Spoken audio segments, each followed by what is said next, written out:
Question 14. Mrs. Angus's class did a maths test. The cumulative frequency graph shows information about their marks. Part A says use the cumulative frequency graph to find the median. So, first of all, there are 19 people who took the test. Okay, be careful of the scale, it's going up.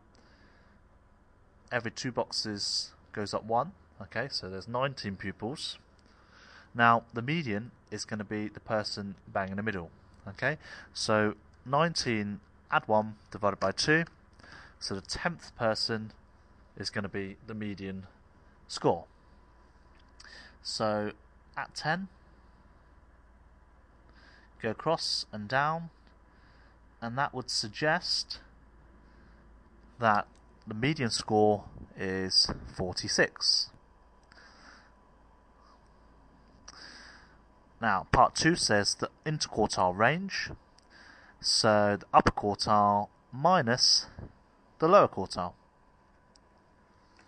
So the upper quartile is going to be the first 3 quarters of the people, and the lower quartile is going to be the first quarter. So,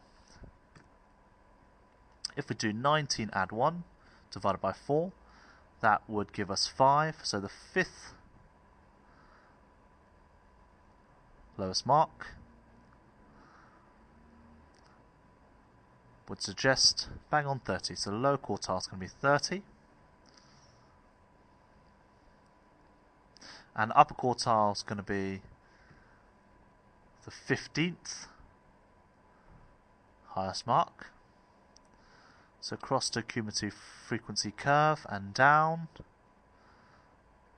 and that would suggest it is, let's get this right, so 2, 4, 6, 8, 50, 2, 4, 6. So 56 is the upper quartile. So therefore, the interquartile range is going to be 56 take away 30, which leaves us with 26. 26. Now, part A is worth 3 marks. Let's have a look at what the mark scheme says in order to get those marks. So, to find the median,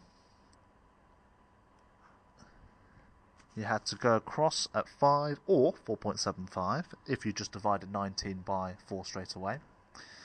Providing they could see that you've gone across and gone down and taken a reading. So 46 would have given you the first mark. Anything from 45 to 46 would have given you the first mark, okay, inclusive of 45 and 46. And part 2, where do these 2 marks come from? The first method mark is from drawing a line across at 5 and 15. So there's 1 mark there.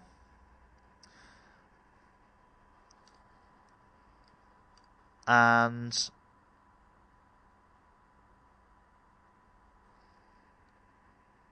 these lines as well, I should say. Okay, so going across at 5 and 15 then down once you reach the curve. So that's the second mark. And the third mark's for an answer of 26. So I was bang on, 26. Now, that's it for part A. So if we have a look at part B, just to let you know, 26, give or take 2 either way, would have got you this final third mark as well. Okay, so now we move on to part B. So Mr. Wilson's class did the same test, same maths test. The box plot shows information about their marks. Part B says compare the interquartile range of the marks of Mr. Wilson's class with the interquartile range of the marks of Mrs. Angus's class.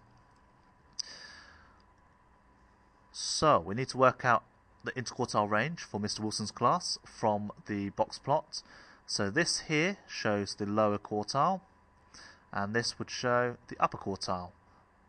Now be careful of the scale that they use.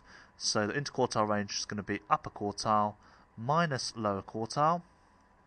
Now the lower quartile is 22, 4, 6, 8, 28. And the upper quartile is 64. So the interquartile range, therefore, is 36. So that's for Mr. Wilson.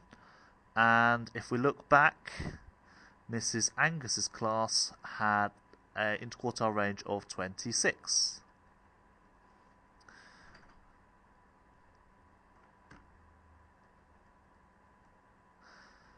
Okay.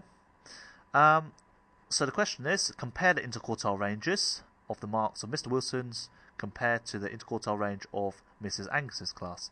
So first of all, you know the interquartile range for Mr. Wilson's class is much bigger. So you're going to have to write this. And Mrs. Angus's class is much smaller. Now, what does that actually mean? That means that Mr. Wilson's class, the results are more spread out. There's more of a range of different marks. Okay, now this is worth 2 marks, part B, and the first one comes from seeing 36, so working out the interquartile range of Mr. Wilson's class, or this here. And the second mark comes from a valid statement, which I haven't written, but suggesting that the range is bigger for Mr. Wilson's class, and that means there's more of a spread of results. Okay, and that's it for question 14.